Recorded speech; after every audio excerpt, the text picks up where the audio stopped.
দিলীপ, শোনা যাচ্ছে আমাকে? জি স্যার, শোনা যাচ্ছে স্যার।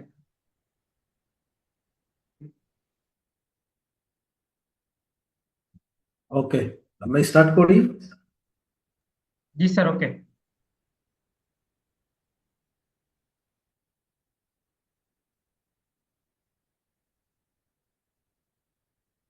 বিসমিল্লাহির রহমানির রহিম।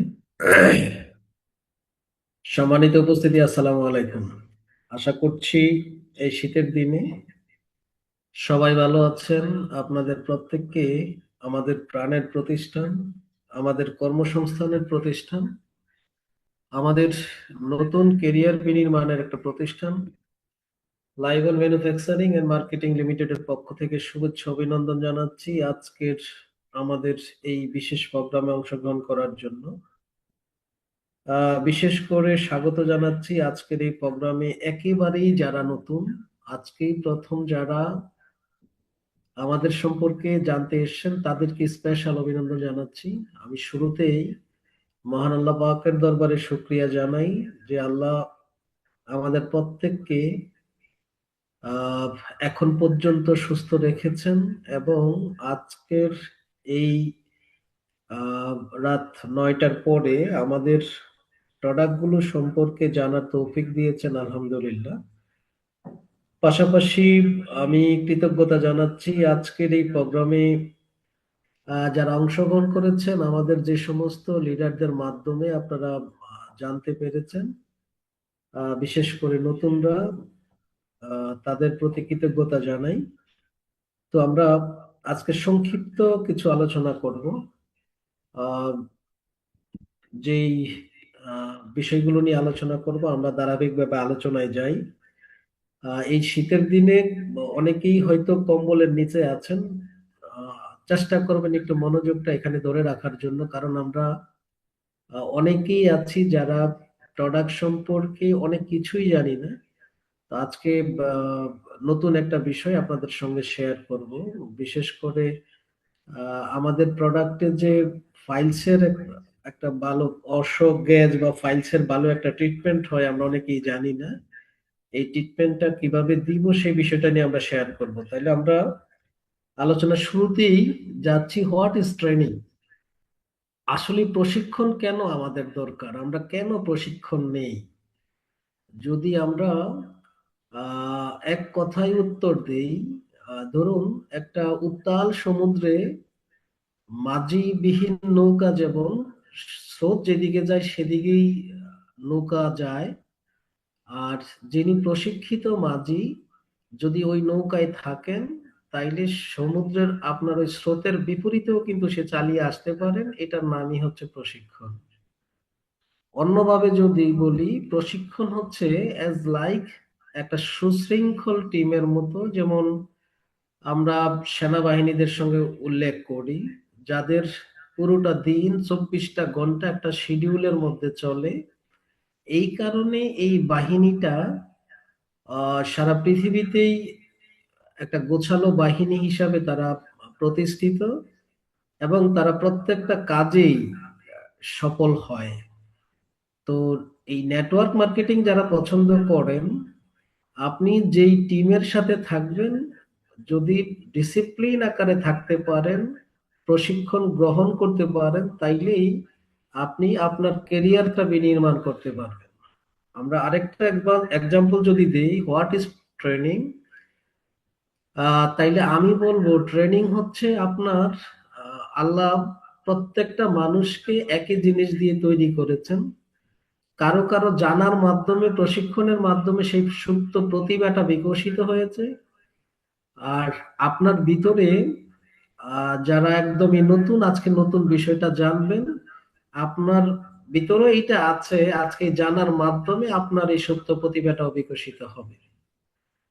তো ট্রেনিংটা হচ্ছে, আমরা বলি আপনার কমফোর্ট জোনটাকে ভেঙে দেওয়ার জন্য হচ্ছে প্রশিক্ষণ। What is comfort zone?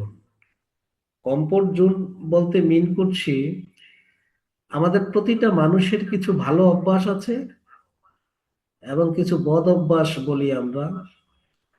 এই বদ অভ্যাসগুলো যারা ভেঙে দিতে পারে, যারা লাইবনের ডিস্ট্রিবিউটর যারা, যারা রেগুলারই মিরাকল মর্নিং করে, অর্থাৎ অনেক ডিস্ট্রিবিউটরই আছে ঘুমায়, আবার অনেকেই মিরাকল মর্নিং এ প্রতিদিনই অ্যাটেন্ড করে, অর্থাৎ তাদের কমফোর্ট জোনটাকে ভেঙে তারা সকালবেলা ওই সেশনটা অ্যাটেন্ড করে। এটাকেই বলা হয় যে আপনার একটা অভ্যাস ছিল যে আমি 8টার আগে ঘুম থেকে উঠতে পারতাম না, 7টার আগে ঘুম থেকে উঠতে পারতাম না, বা আমি আমার সেই কমফোর্ট জোনটাকে, বদ অভ্যাসটাকে ভেঙে এখন থেকে এই বিষয়টাকে আমি অভ্যাসে পরিণত করছি। এটাকেই বলে কমফোর্ট জোন। তো এই কমফোর্ট জোনটা ভাঙার নামই হচ্ছে প্রশিক্ষণ। আজকে আমরা ধারাবাহিকভাবে যে বিষয়গুলো জানবো, প্রথমে আমরা আমাদের জীবনটা সম্পর্কে একটু জানি। অর্থাৎ প্রত্যেকটা মানুষ, আমরা, অর্থাৎ পৃথিবীর যারা, আমরা যাদেরকে বলি সব জানতা, যারা ফিলোসোফার, যারা মনোবিজ্ঞানী, যারা এই পৃথিবীতে যাদেরকে আমরা এক্সাম্পল হিসাবে দেখি, তারাও তাদের জীবনের 25% জানে। অর্থাৎ 75%ই আমাদের জানার বাইরে থাকে। আমরা আমাদের কবিগুরু রবীন্দ্রনাথ ঠাকুরের কবিতা থেকে আহ দুটো লাইন বলতে পারি। উনি দেখেন একটা বয়সে বলে গিয়েছেন, বিশ্বজোড়া পাঠশালা মোর সবাইর আমি ছাত্র। সে কিন্তু বলতে পারতেন ওই কবিতায়, বিশ্বজোড়া পাঠশালা মোর সবার আমি শিক্ষক। সে আবার আরেকটা কবিতায় বলেছেন, আমার মাথা নত করে দাও হে প্রভু, তোমার চরণ ধুলোর নিচে। অর্থাৎ চরণের নিচে যে ধুলিকণা আছে, সে এটার ব্যাখ্যাটা এভাবে করেছেন, এই ধুলিকণা পরিমাণ জ্ঞান এখনো আমি অর্জন করতে পারিনি। তো আমাদের আশেপাশে বা আমাদের মধ্যে অনেককেই দেখবেন নেটওয়ার্ক মার্কেটিং এর বা মাল্টি লেভেল মার্কেটিং এর এমটা শিখে তাদের মধ্যে এমন অ্যাটিটিউড তৈরি হয় যে তারা পৃথিবীর সবকিছুই জানে। সেই লিডার যে সবসময় তার ব্রেনকে মেসেজ দেয়, আমি শিখব, আমি শিখতেছি এবং আমি শিখে যাব, সে এক সময় অনেক বড় মাপের নেতা হয়, মার্কেটিং এর গুরু হিসাবে সে পরিচিতি পায়। সেজন্য আমাদের প্রত্যেকের মাইন্ডসেটটা থাকবে, আমরা সবসময় লার্নিং এর জন্য তৈরি থাকব। যেহেতু আমাদের হেলথের উপরে আজকে প্রশিক্ষণ, তাইলে আমরা কিছু পরিসংখ্যান দেখব যারা হেলথ নিয়ে আমাদের নিয়ে রিসার্চ করে থাকেন, যেটাকে আমরা সংক্ষেপে বলি WHO। এই বিশ্ব স্বাস্থ্য সংস্থা সুস্থতা বলতে কি বুঝিয়েছে? বিশ্ব স্বাস্থ্য সংস্থা বলছে সুস্থতা বলতে শুধুমাত্র আমি আপনি শারীরিকভাবে রোগমুক্ত তা নয়, বরং আমরা শারীরিকভাবে সুস্থ থাকতে হবে, মানসিকভাবে সুস্থ থাকতে হবে এবং সামাজিকভাবে সুস্থ থাকাকেই বলা হয় সুস্থতা। আবারও বলছি, যদি আমি আপনি শারীরিকভাবে সুস্থ থাকি, অর্থাৎ আমার আপনার শরীরে কোনো রোগ না থাকে, যদি আমরা মানসিকভাবে সুস্থ থাকি, অর্থাৎ কোনো ধরনের টেনশন আমাকে কষ্ট না দেয়, সেটা হোক অর্থনৈতিক টেনশন, সেটা হোক আমার কেরিয়ার বিনির্মাণের টেনশন, সেটা হোক আমার স্বপ্নগুলো পূরণের টেনশন, এবং সামাজিকভাবে, অর্থাৎ আপনি একটা সময় যখন আপনার ক্যারিয়ারটাকে 100% কনফার্ম করতে পারবেন, সামাজিকভাবে যে সম্মানটুকু আপনি আদায় করবেন। অর্থাৎ অনেক সময় দেখা যায় কোনো একটা কাজ করতে গেলে, মনে রাখবেন, পৃথিবীতে যে কোনো কাজই আপনি করতে যান, এর পক্ষে একটা গ্রুপ আপনার পক্ষে দাঁড়াবে, আবার আপনার বিপক্ষেও একটা গ্রুপ দাঁড়াবে। তো এই সকল সুস্থতাকে মিলেই বলা হয় সুস্থতা। শুধু শারীরিক সুস্থতাকে সুস্থতা বলে না। এখন তারা কিভাবে রিসার্চ করেছে? যারা বলছে আমাদের দেশে, অর্থাৎ আমাদের মতো আমাদের বাংলাদেশে 100 জন লোকের মধ্যে কম্পারিজনটা যদি করি, মাত্র 5% লোক হচ্ছে সুস্থ, 15% লোক অসুস্থ। অর্থাৎ যারা হাসপাতালের বেডে শুয়ে আছে, যারা প্রতি সপ্তাহে কোনো না কোনো প্রবলেমের কারণে প্রতিনিয়ত ডাক্তারের কাছে যাদের সিরিয়ালটা থাকে, এবং আমরা যারা এর বাইরে আছি 80% লোক, আমরা জানি না আমরা অসুস্থ। অর্থাৎ আমাদের শরীরে অনেকগুলো রোগ নিয়ে আমরা বেড়াচ্ছি, বাট আমরা জানি না আমাদের শরীরে কোনো প্রবলেম আছে। এটার অন্যতম কারণ হচ্ছে বাংলাদেশের যে ডায়াগনস্টিক সিস্টেম অথবা ডায়াগনোসিস করার যে মেজারমেন্ট, আমাদের খাদ্যাভ্যাসের কারণে আমাদের এই ডায়াগনোসিস সিস্টেমের মেজারমেন্ট গুলো, আমাদের অর্গান গুলো 60% ক্ষতিগ্রস্ত না হওয়া পর্যন্ত আমাদেরকে বলা হয় আমরা সুস্থ, বিকজ আমরা ওই টাইপের খাবারগুলো খাই, রেঞ্জটাকে ওইভাবে ক্রিয়েট করা। অথচ আমাদের এই টেস্টিং রিপোর্ট নিয়ে যদি আমরা যে কোনো একটা দেশে যাই, তখন তারা আমাদের এই টেস্টিং রিপোর্টটা অ্যাকসেপ্ট করে না, বিকজ তারা নতুন করে আবার টেস্ট করে। অর্থাৎ টেস্ট করে তারা বলে দেয় আমাদের কোন অর্গানের কত পার্সেন্ট প্রবলেম আছে, এবং ওইটা নিয়ে আমাদেরকে কাউন্সিলিং করে যে আমার করণীয় কি। এখন আমাদের দেশে এটা করে না কেন? বিকজ আমরা যে প্রতিনিয়ত বিষ খাই, আমরা প্রতিনিয়ত যে টক্সিন গুলো নিচ্ছি, এটা এয়ার পলিউশনের মাধ্যমে, খাবারের মাধ্যমে, ট্যাবলেট ক্যাপসুলের মাধ্যমে, বিভিন্ন ধরনের যে বিষগুলো গ্রহণ করছি হোটেলের খাবারের মাধ্যমে, বেকারি যুক্ত খাবারের মাধ্যমে। এই কারণে আমাদের দেশের ডায়াগনস্টিক সিস্টেমের ব্যবস্থাটা হচ্ছে, যতক্ষণ পর্যন্ত আপনার অর্গান 60% ক্ষতিগ্রস্ত না হয়, ততক্ষণ পর্যন্ত বলা হয় আমি আপনি সুস্থ। আমরা একটা আরেকটা রিসার্চ পেপার জানি, অর্থাৎ এখন এটা 2024 সালের একটা অত্যন্ত ভয়ঙ্কর একটা রিপোর্ট, যে বাংলাদেশে যতগুলো লোক এখন মারা যায়, প্রতি 2 জনের মধ্যে একজন মারা যায় হার্টের, অর্থাৎ স্ট্রোক করে বা হার্টের প্রবলেমে, যে কোনো প্রবলেম কারণে সে মারা যাচ্ছে। অর্থাৎ আপনার আশেপাশে যতগুলো আত্মীয় স্বজন পরিচিত যারা মারা যাচ্ছে, এরা ম্যাক্সিমামই প্রতি 2 জনে একজন হার্ট ডিজিজের কারণে মারা যায়। আর একবিংশ শতাব্দীর সবচেয়ে ভয়াবহ রোগ তো ডায়াবেটিসকে বলা হয়, আমরা প্রত্যেকেই জানি। যদিও আজকে আমরা শুধু এর মধ্যে হার্ট ডিজিজটা নিয়ে আলাপ করব। এর আগে আমরা একটু দেখি আমরা কত বিপজ্জনক ভাবে বসবাস করছি, অথবা যদি একটু বলি আমরা কি কি কারণে অসুস্থ হচ্ছি, এই কারণগুলো একটু জানি।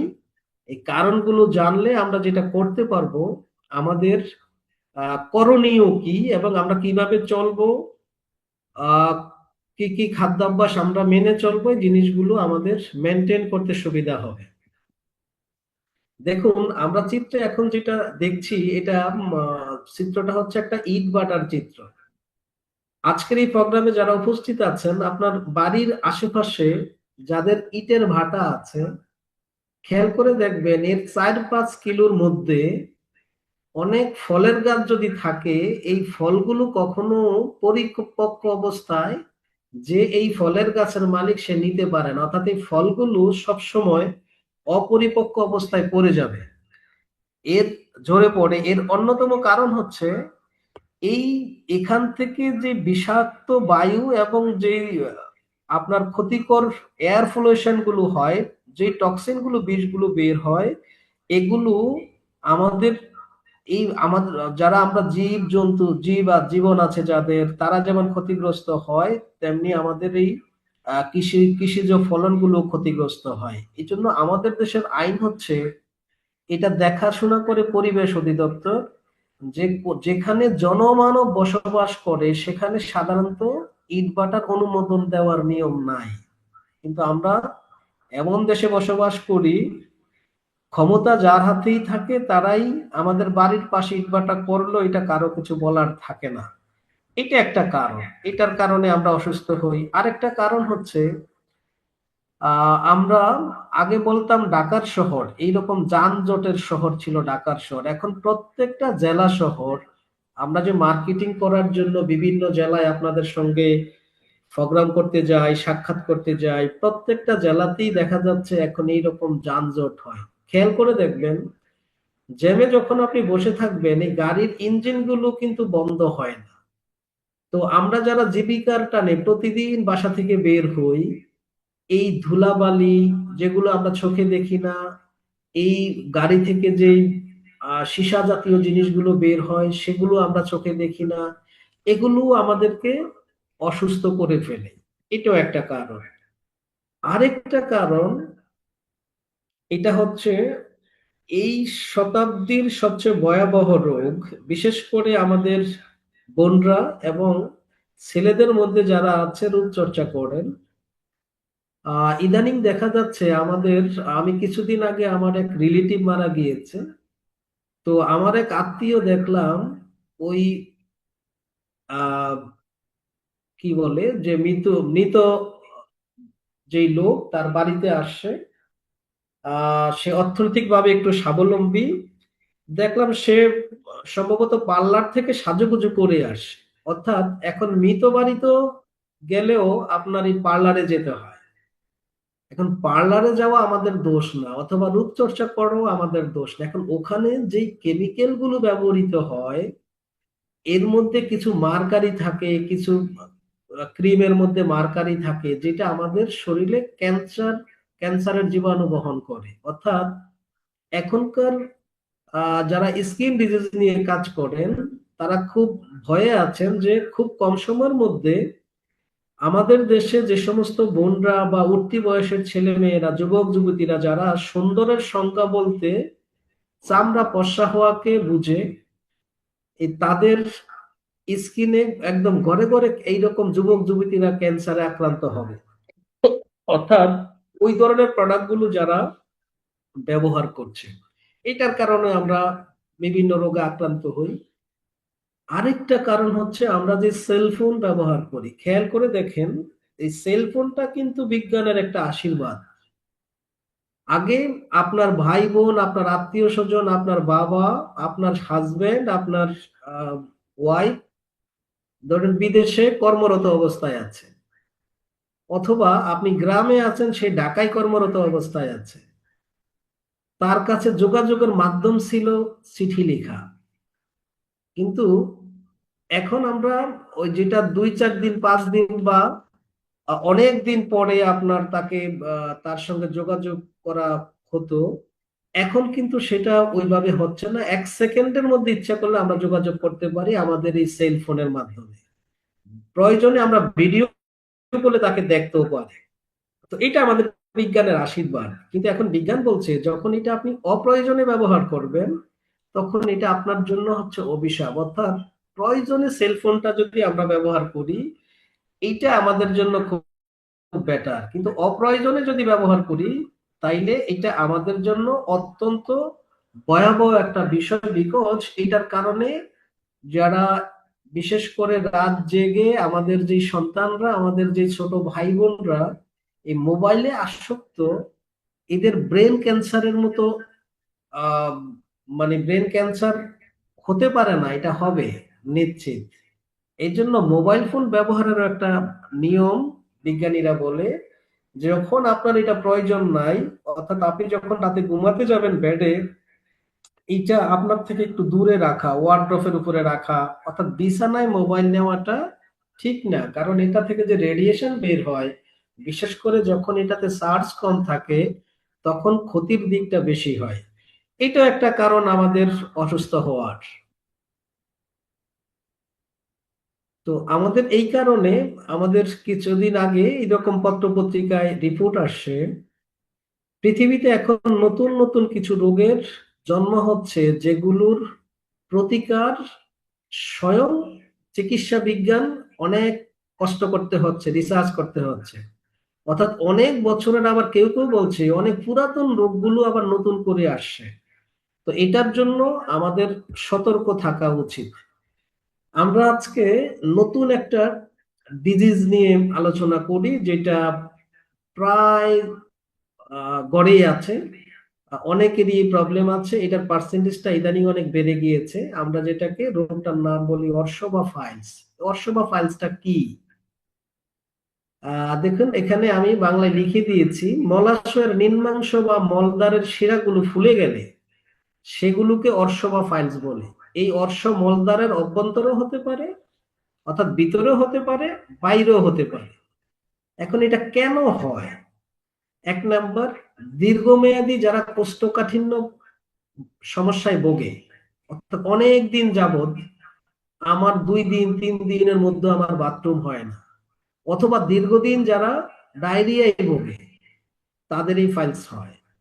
যারা শাকসবজি বা অন্যান্য আঁশযুক্ত খাবার এবং পানি কম খায়, শাকসবজি আমরা বুঝি আঁশযুক্ত খাবার, আমরা এটা ফল ফ্রুটের মধ্যে, যেমন আপেলের মধ্যে আঁশ আছে, আমের মধ্যে আঁশ আছে, পেয়ারার মধ্যে আঁশ আছে। আমরা এই ফল ফ্রুট যারা একটু মৌসুমী ফল কম খাই, তাদের আহ, পায়খানাটা প্রতিদিন রেগুলার সাধারণত হয় না, এবং অনেকেরই আহ পানি কম খাওয়ার কারণেও এই কোষ্ঠকাঠিন্য হয়। আবার যারা অতিরিক্ত, যাদের ওয়েট অর্থাৎ ওভার ওয়েট যারা, তাদেরও পাইলস হয়। গর্ভাবস্থায়ও আমাদের বোনদের ফাইলস হয়ে থাকে। মল থেকে যারা বেশি চাপ দেয়, এখন মল থেকে চাপ কেন দেয়? বিকজ তার কোষ্ঠকাঠিন্য, তার মানে পেটের মধ্যে গন্ডগোল শুরু হয়েছে, এই জন্য সে চেষ্টা করে যাতে তার পায়খানাটা হয়, তাইলে তার ভালো ফিল করবে, সে ভালো লাগবে। অতিরিক্ত মাত্রায় যারা ল্যাক্সেটিভ বা নরম কারক অসুখ, অর্থাৎ আমরা অনেক সময় যাদের বাচ্চাদের পায়খানা হয় না বা নিজেদের পায়খানা হয় না, এই কারণে আমরা কিছু পায়খানা নরম করার জন্য যারা আমরা সিরাপ খাই, আহ এটা সবসময় যদি আমরা খাই, তাইলে এই ধরনের লোকজনেরও কিন্তু আপনার ফাইলস হয়। যারা, যে সমস্ত অ্যাথলেটরা বার উত্তোলন করে, দেখবেন অনেক ওয়েট যেগুলো, এগুলো উঠায়, এবং যারা দীর্ঘ সময় বসে থাকে, এদেরও এক সময় ফাইলস হয়। এগুলো হচ্ছে ফাইলসের কারণ। এখন আপনি কিভাবে বুঝবেন আপনার ফাইলস হয়েছে?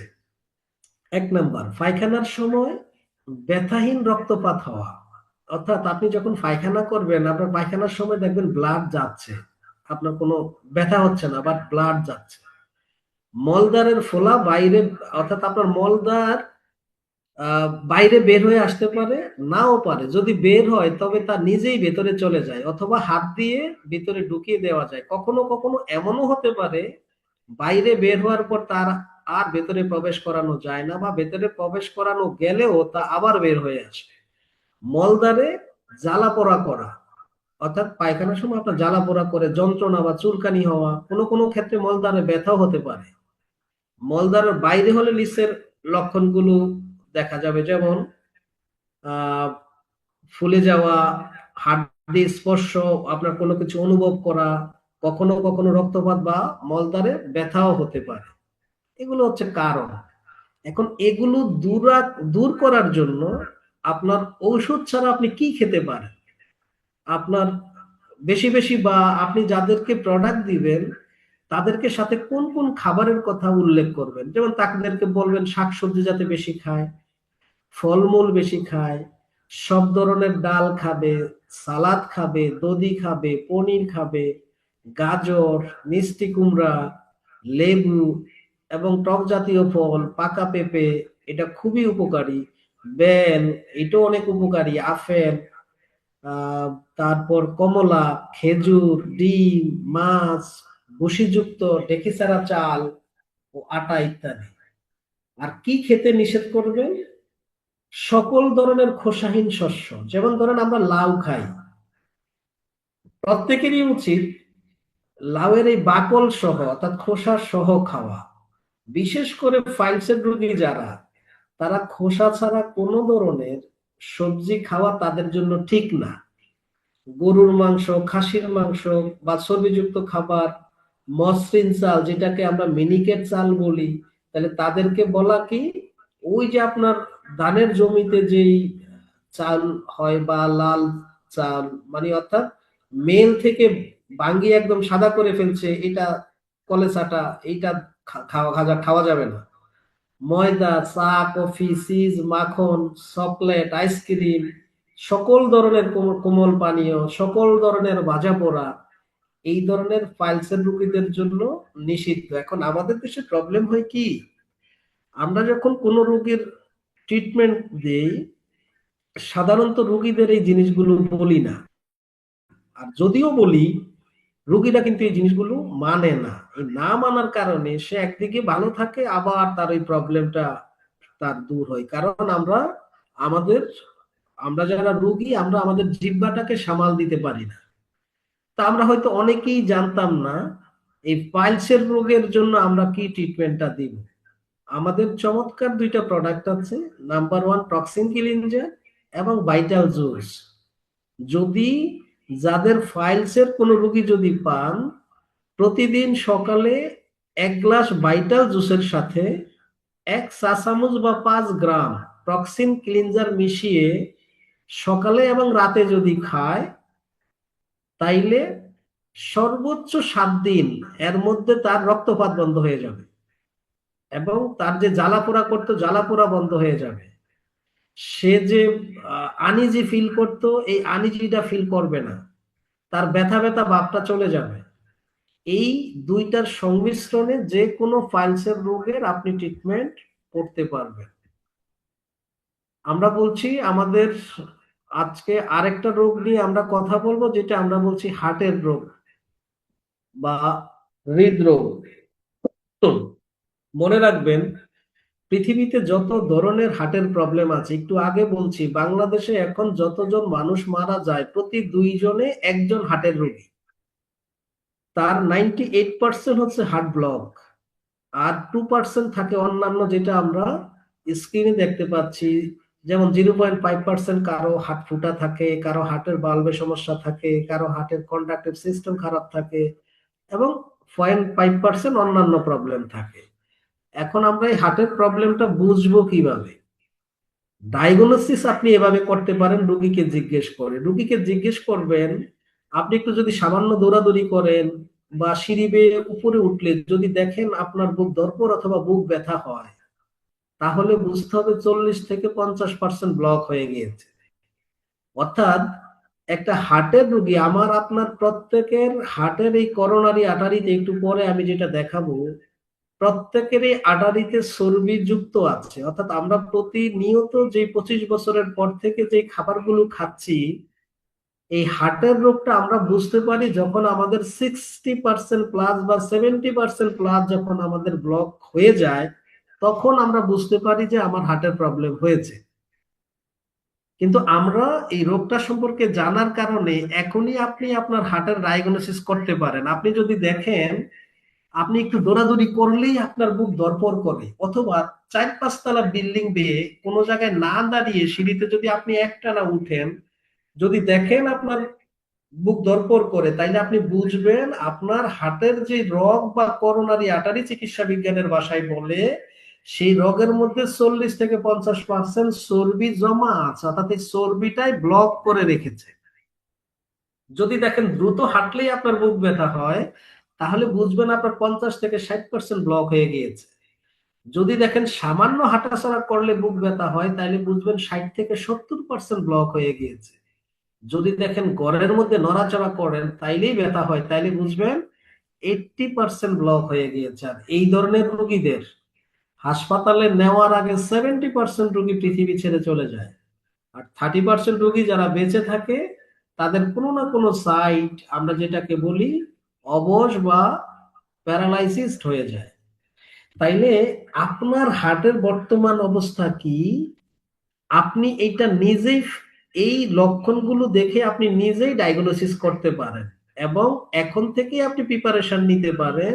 যাদের বয়স, এখানে এই প্রোগ্রামে যারা উপস্থিত আছেন, যাদের বয়স অলরেডি 25+ হয়ে গিয়েছে, কারণ এই হার্টের প্রবলেম শুরু হয় যখন আমাদের বাড়ন্ত অবস্থা বলি আমরা চিকিৎসা বিজ্ঞানের ভাষায়, 22 বছর বয়স পর্যন্ত সাধারণত আমরা বৃদ্ধি পাই।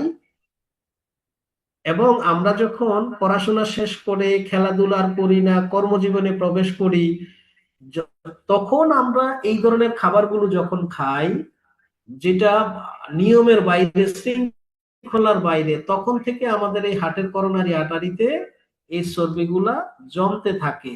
এবং এটা গিয়ে ধরা পড়ে যখন আপনার 50+ বয়স, তখন আপনি কিছুটা অনুমান করতে পারেন, মাঝে মাঝে বুকে চিনচিন ব্যথা হবে।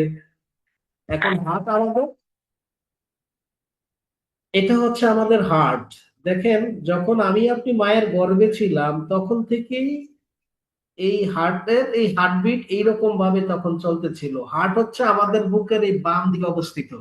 কোন জায়গা থেকে ব্যথা হলে আপনি বুঝবেন এটা আপনার হার্টের পেইন? ঠিক বাম বুকের 2 আঙ্গুল নিচ থেকে ধরবেন। বাম বুকের 2 আঙ্গুল নিচ থেকে যদি আপনার পেইনটা প্রথম শুরু হয়ে বিভিন্ন জায়গা দিয়ে এদিকে হাতে আসতে পারে, ঘাড়ে যেতে পারে, যদি যায় তাইলে বুঝবেন এটা আপনার হার্টের পেইন। আবার বুকের মধ্য থেকে ব্যথা বা অন্য সাইড থেকে যদি ব্যথা হয়, এটা হার্টের পেইন না। যে জিনিসগুলো আপনি স্ক্রিনে দেখছেন লাফাচ্ছে, এগুলারই বললে চিকিৎসা বিজ্ঞানের ভাষায় করোনারি আর্টারি। আহ, এবং আমরা যদি আমাদের মতো করে বুঝি, এগুলা ধরি আমরা আমাদের হার্টের রোগ, তাইলে আমরা প্রত্যেকেই জানি হার্টের রোগ দিয়ে আমাদের কি চলে, রক্ত চলাচল করে। এখন আহ চিকিৎসা বিজ্ঞান কি বলছে দেখেন, আমাদের হার্ট প্রতি মিনিটে 72 বার বিট করে 5 লিটার রক্তকে 1 মিনিটের ভিতর সমস্ত শরীরে পৌঁছে দেয়। আবার 1 মিনিটের ভিতরে শিরার ভিতর দিয়ে ফিরে আসে। বিজ্ঞান বলছে এইটার দৈর্ঘ্য যদি মাপা হইতো, এটা হচ্ছে 1.5 লক্ষ কিলোমিটার রাস্তা। অর্থাৎ এই 1 মিনিটের মধ্যে দেখেন 1.5 লক্ষ কিলোমিটার রাস্তা এই হার্ট থেকে রক্ত বের হয়ে একদম আপনার পায়ের নখ থেকে ব্রেন পর্যন্ত টোটাল সব জায়গায় সাপ্লাই হয়ে আবার হার্টে ফিরে আসে। এখন আমরা এইটার সমাধান করতে চাচ্ছি, একটা রিং ফুরিয়ে 1.5 লক্ষ কিলোমিটার রাস্তা ঠিক করতে চাচ্ছি। এটা আসলে প্রপার সমাধান না। তাইলে আমরা এখন চিত্রতে যেই ছবিটা দেখছি, দেখেন পাশাপাশি দুইটা রগ, একটা রগের মধ্যে কোনো ধরনের চর্বি নাই। এটা হচ্ছে আপনার বয়স যখন 25 পর্যন্ত ছিল, যখন আপনি সবসময়ই মাঠে গিয়েছেন, দৌড়দৌড়ি করেছেন, খেলাধুলা করেছেন, ওই অবস্থার ছবি। যখন আপনার ওই এক্সারসাইজ বন্ধ হয়ে গিয়েছে, কর্মজীবনে প্রবেশ করেছেন, কর্মের কারণে এখন আর ওইভাবে নিজে এক্সারসাইজ করতে পারেন না, খেলাধুলা করতে পারেন না, তখন এই সারাদিন আমাদের শরীরে যেই পরিমাণ চর্বির দরকার, চিকিৎসা বিজ্ঞান বলছে এর বেশি যখন আমরা শরীরে নিচ্ছি, তখন এই চর্বিগুলো আমাদের এইভাবে রক্তের সাথে আমাদের এই করোনারি আর্টারিতে গিয়ে জমা হয়। এই এই রগ দিয়ে প্রতি মিনিটে 1.5 মিলিয়ন রক্তকণিকা চলাচল করে। অর্থাৎ এটা যদি আমরা একটা উদাহরণ হিসাবে থিঙ্ক করি, অনেকটা স্পিড বোর্ডের যেই রকম স্পিড, এর চাইতো 3 গুণ স্পিডে এই রক্ত চলাচল করে। যখনই চলাচল করতে যায়, স্বাভাবিক রক্ত দিয়ে আপনার কোনো ধরনের বাধা পাচ্ছে না। যখন সে চর্বিযুক্ত রক্ত দিয়ে চলাচল করতে যায়, যখন এই চর্বির সঙ্গে গিয়ে রক্তটা বাধা খায়, তখনই আমাদের চিনচিন ব্যথা করে। তখনই আমরা ডাক্তারদের কাছে যাই, ডাক্তাররা বলে আপনার একটা ব্লক হয়েছে, আর এটার জন্য কি করতে হয়, আমাদের ওপেন হার্ট সার্জারি বা বাইপাস সার্জারি করতে হয়। আর এই বাইপাস সার্জারি বর্তমানে 6-7 লাখ টাকা খরচ হয়, কিন্তু এটা সঠিক সমাধান না। পরবর্তীতে এটা আরো বেশি, ধরেন আল্লাহ কাজ না করুক আপনার বাবার এই প্রবলেম হয়েছে। আরেকটা আরেকটা রিসার্চ পেপার বলি, মনে রাখবেন পুরুষদের তুলনায় মেয়েদের হার্টের প্রবলেম কম হয়। হয় না বলছি না, অর্থাৎ মেয়েদেরকে আল্লাহ এমন একটা হরমোন দিয়ে দিয়েছে যেটা পুরুষদেরকে দেয় নাই। এই হরমোনটার কারণে মেয়েদের হার্টের প্রবলেম হয়, তাদের হার্ট থাকে দুর্বল, কিন্তু হার্ট প্রবলেম হয় পুরুষদের তুলনায় কম। পুরুষদের হার্টের প্রবলেমটা বেশি হয়। এখন ধরুন আপনার বাবার এই হার্টের প্রবলেম হইলো, ডাক্তার বলেছে ব্লক হয়েছে, তাইলে আমার এখন বাইপাস সার্জারি করতে হবে। বাইপাস সার্জারিটা কি? বাইপাস সার্জারি হচ্ছে, আমি সব সময় উদাহরণটা দিয়ে থাকি, ধরুন আপনি ঢাকা থেকে আপনার গ্রামের বাড়িতে বাসে যাবেন, পথে কোথাও বাসের চাকা পাংচার হয়েছে, তাইলে আমরা বাড়িতে কিভাবে যাই? ওই বাসের মধ্যে আরেকটা এক্সপায়ার চাকা থাকে, 5-10 মিনিট অপেক্ষা করলে ওই এক্সপায়ার চাকাটা লাগিয়ে আমরা বাড়িতে যাই। আমাদের সৃষ্টিকর্তা আমাদের শরীরে এইরকম একটা এক্সপায়ার চাকা বা একটা রগ দিয়ে রাখছে। কারণ সৃষ্টিকর্তা তার আহ কোরআনে সূরা আরাফের 31 নম্বর আয়াতে উল্লেখ করেছেন, কুলু ওয়াশরিফু ওয়ালা তুসরিফু ইন্নাহু লা ইউহিব্বুল মুসরিফিন। অর্থাৎ এটা ব্যাখ্যাটা হুজুররা এভাবে করে যে খাও পান করো অপচয় করিও না। মূল ব্যাখ্যা হচ্ছে সৃষ্টিকর্তা বলেছেন, বান্দা তুমি খাও প্রাণ করো, কিন্তু সীমা লঙ্ঘন করিও না। যদি তুমি সীমা লঙ্ঘন করো, তাইলে আমি তোমাকে সীমা লঙ্ঘনকারী রোগ দিব। এখন সৃষ্টিকর্তা জানে আমাদের মতো যাদেরকে এই যে আমাদেরকে দুনিয়াতে পাঠিয়েছে, আমরা সৃষ্টিকর্তার সকল কথাই শুনবো না। এই জন্য আমরা সীমা লঙ্ঘন করব। এই কারণে সে বুঝেই আমাকে আপনাকে যে পরিমাণ হায়াত দিয়েছে এর আগে পৃথিবী থেকেও নিবে না।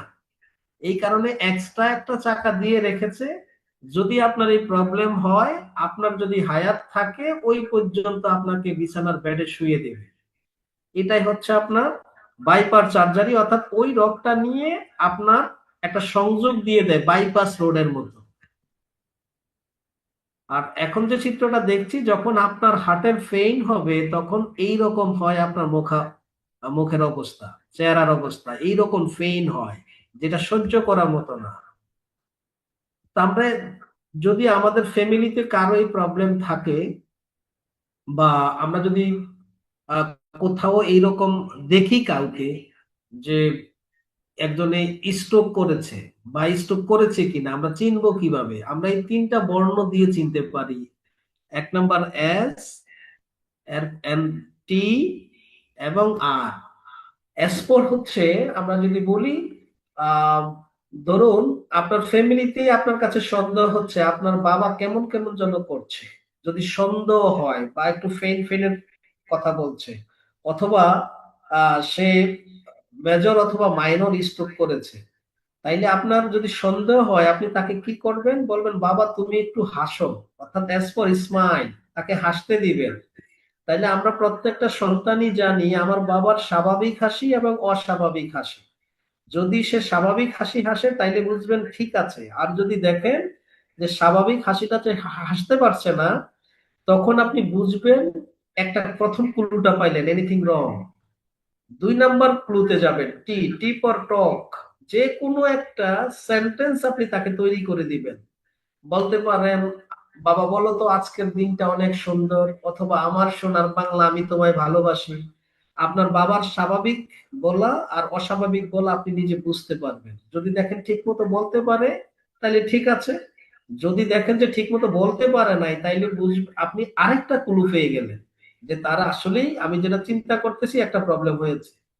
লাস্ট আপনি আর পর রাইজ হ্যান্ড, তাকে তার 2 হাত উপরে তুলতে বলবেন। সাধারণত মাথায় রাখবেন, স্ট্রোকের রোগীরা কখনোই 2 হাত উপরে ঠিক মতো তুলতে পারবে না। লাস্ট আরেকটা অপশন আপনি নিতে পারেন, সেটা হচ্ছে আপনি যদি মনে করেন আরেকটা ক্লু নিবেন, তাহলে তার জিহ্বাটা বের করতে বলবেন। মানে যারা স্ট্রোক করে তাদের জিহ্বা আমরা যেমন স্বাভাবিকভাবে সোজা বের করতে পারবো, তাদের জিহ্বা এক সাইডে চলে যাবে, অর্থাৎ তারা সোজা বের করতে পারবে না। তাইলে আপনি নিশ্চিত হবেন যে আপনার, আল্লাহ আমার কাজ না করুক, আপনার ওই আত্মীয় বা আপনার বাবা স্ট্রোক করে ফেলছে। তখন করণীয় কি? সাথে সাথে তাকে হাসপাতাল নিয়ে যেতে হবে, কারণ আপনার এই একটু জানার কারণে হয়তো ওই পরিবারটা বেঁচে যাবে। শুধু আপনি ইনফরমেশনটা দিয়েছেন সে স্ট্রোক করেছে তাকে নিয়ে যান। এই প্রাথমিক ট্রিটমেন্টই হচ্ছে এটা। তাই এটার জন্য আমাদের প্রোডাক্ট কি চমৎকার একটা প্রোডাক্ট, কার্ডিও কেয়ার, অর্থাৎ যে কার্ডিয়াককে কেয়ার করে, আমাদের এই হার্টের প্রবলেমটা কেয়ার করে। সব কিছু এটার মধ্যে আছে। যেমন আপনারা প্রত্যেকেই রসুন চিনেন, এটার মধ্যে রসুনের পাউডার গুঁড়া করা আছে। আপনারা হলুদ চিনেন, হলুদ, এটার মধ্যে হলুদ পাউডার আছে। আপনারা অর্জুন চিনেন। এইরকম মানে আমাদের সৃষ্টিকর্তা যত হার্টের প্রবলেমের যত হার্ব দুনিয়াতে পাঠিয়েছে পাঠিয়েছে এর সবগুলোই এটার মধ্যে আছে। আপনার যাদের বয়স 25+ হয়ে গিয়েছে, আপনার আমাদের প্রবলেম হচ্ছে আমরা যখন একদম 60% 70% ব্লক হবে তখন খাই। আমাদের প্রত্যেকের উচিত এই কার্ডিওকে আমাদের বাসায় রাখা। আজকে আরেকটা প্রোডাক্ট যেটা আলোচনা করলাম ফাইলস এর জন্য, আমাদের সমস্যা হচ্ছে ফাইলস হওয়ার পরে খাই, যাতে না হয়। এখন থেকেই মাঝে মাঝেই সন্তানদেরকে, আপনার ওয়াইফকে, আপনার স্বামীকে ভাইটাল জুসের সাথে ওই টক্সিন ক্লিনজার, এই 2টা প্রোডাক্ট এবং এই কার্ডিও কেয়ার আমার মতে প্রত্যেকটা পরিবারের নিত্যদিনের প্রোডাক্ট হওয়া উচিত, রেগুলার প্রোডাক্ট হওয়া উচিত। যাদের প্রবলেম নাই 2-1 দিন পর পর, বা এটা রেগুলার খাইলেও কোনো সমস্যা নাই, এটা একটা খাবার। আপনার ওই চর্বি থাকলে এটাকে কেটে ফেলে দিবে, চর্বি না থাকলে আপনার কোনো এটা ক্ষতি করবে না, এটা খাবার হিসেবে আমরা খেতে পারি। এই যে তিনটা প্রোডাক্ট নিয়ে আলোচনা করলাম, এগুলো হচ্ছে আমি মনে করি আমার পরিবারের মতো প্রত্যেকের পরিবারের এটা রেগুলার থাকা উচিত। বিকজ মার্কেটিং এ যারা আমরা কাজ করি, আমরা প্রতিনিয়ত যেই রকম বাহিরের খাবার খাই, এটা আমরা বাধ্য, যেহেতু আমরা বাসায় থাকি না। বাহির যেই রকম টক্সিন আমরা ভিতরে, বিষগুলো সব প্রতিদিন ভিতরে নেই, এইটাকে প্রতিদিন ক্লিন করার জন্য হচ্ছে আমাদের ওই টক্সিন ক্লিনজার, এবং যত চর্বি আমাদের করোনারি আর্টারিতে জমে যাবে এটার জন্য হচ্ছে কার্ডিও কেয়ার। অর্থাৎ এই দুইটা প্রবলেমের প্রোডাক্ট যদি ঠিকমতো প্রেজেন্টেশন করে আপনি কাস্টমার কাছে মার্কেটিং করতে পারেন, আপনার এই দুইটা জিনিস, এই দেশের যদি 18 কোটি মানুষ হয়, 18 কোটি পরিবার থাকে, 18 কোটি পরিবারেরই প্রয়োজন, এটা আপনি দিতে পারবেন। এখন এই হার্টের রোগীদের সাথে কি একটা পরামর্শ দিবেন কি? তাদেরকে পরামর্শ দিবেন একটু তারা যাতে সামুদ্রিক মাছ খায়, তারা কোনো ধরনের মাংস যাতে না খায়, তারা যাতে আঙ্গুর খায়, রসুন খায়, খাবারের সাথে হলুদ খায়, যদিও এগুলোর ভিতরে এটা আছে। এবং তাদের পরিবারকে আপনার যে মেসেজটা দিবেন, অর্থাৎ টোটাল পরিবারকে ডেকে নিয়ে এসে বলবেন, যার হার্টের প্রবলেমটা হয়েছে, একটা পরিবারে বিভিন্ন ধরনের প্রবলেম থাকতে পারে, কোনো কারণেই যাতে এই হার্টের রোগী তার মনে কোনো কষ্ট না নেয়, এই ধরনের কোনো ব্যবহার, এই ধরনের কোনো আচরণ যদি এই পরিবার থেকে করে, আর সে যদি মনে কষ্ট পায়, ওই দিন তার শেষ দিন হইতে পারে, এটা কার্ডিয়াক অ্যাটাক করবে তাকে। এই কারণে যাদের হার্টের প্রবলেম হয়, শুধু হার্টের রোগীর ট্রিটমেন্ট করে না পৃথিবীর বড় বড় ডাক্তাররা, টোটাল পরিবারের ট্রিটমেন্ট করে। ওই পরিবার যদি ওই রুগীকে হাসি খুশি সবসময় রাখতে পারে, অটোমেটিক তার, এবং এই কার্ডিও কেয়ারটা খাবে, পাশাপাশি যেই জিনিসগুলো বলেছে এই খাবারগুলো যদি খায়, সর্বোচ্চ 3 মাস, 90 দিনের মধ্যে তার ব্লক ছেড়ে দিবে। আজকে আমাদের এই ছিল সংক্ষিপ্ত আলোচনা। যদি আপনাদের এর